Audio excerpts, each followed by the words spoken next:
dagaal culus oo saacado dhowr ah qaatay ayaa al-shabaab iyo ciidamada dowladda oo garab ka helaya kuwa amisom ku dhex maray degmada balcad ee gobolka shabeellaha dhexe. dagaalka ayaa la sheegay in markii hore uu ka bilowday inta u dhaxaysay isgoys iyo halka la yiraahdo haanta sheekh kadib markii shabaab ay wadada u galeen ciidamo ka tirsan kuwa amisom oo halkaa marayay. dagaal qaraar oo dhex maray ciidanka amisom iyo al-shabaab ayaa sababay in ciidamada amisom ay sameeyaan dib u gurasho iyadoo dagaalka uu sii xoogaystay, waxaana mar kale amisom iyo ciidamada dowladda ay shabaab kula dagaalameen afaafka hore ee degmada, iyadoo markii dambe al-shabaab ay u suura gashay inay gudaha u galaan degmada balcad ee gobolka shabeellaha dhexe. shabaab ayaa la wareegay inta badan xarumihii uu ku shaqaynayay maamulka degmada balcad, sida saldhiggii booliska oo ay kasii daayeen wixii maxaabiis ahaa ee ku jiray xaruntii degmada oo ay ka qaateen alaabo badan iyo meelo kale.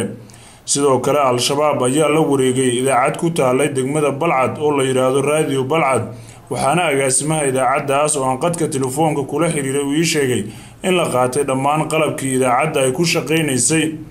shabaabka gudaha u galay degmada ayaa dagaal kale la galay ciidanka amisom ee deganaa dhabarka dambe ee warshadii dharka, waxaana wararkii ugu dambeeyay halkaa aan ka helnay ay sheegayaan in weli laga maqlayo rasaas.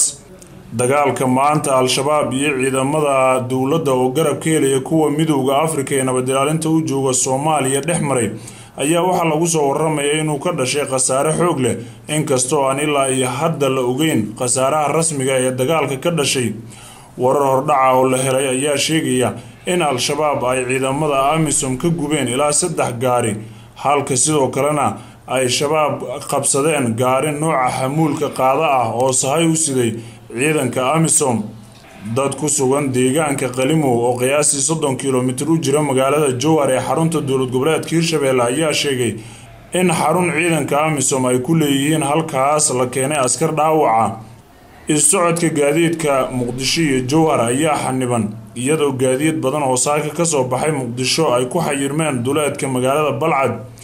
mas-uuliyiinta maamulka degmada balcad ayaan ilaa iyo hadda ka hadlin la wareegidda shabaab ee degmada, waxaana la sheegay in guddoomiyaha uu ku maqan yahay magaalada muqdisho, halka ku-xigeenada iyo dhammaan shaqaalihii la shaqaynaya maamulkana ay xilli hore isaga baxeen magaalada. dhinaca kale maamulka gobolka shabeellaha dhexe ee kan hirshabeelle ayaan iyaga qudhooda ka hadlin xaaladda ka soo cusboonaatay balcad.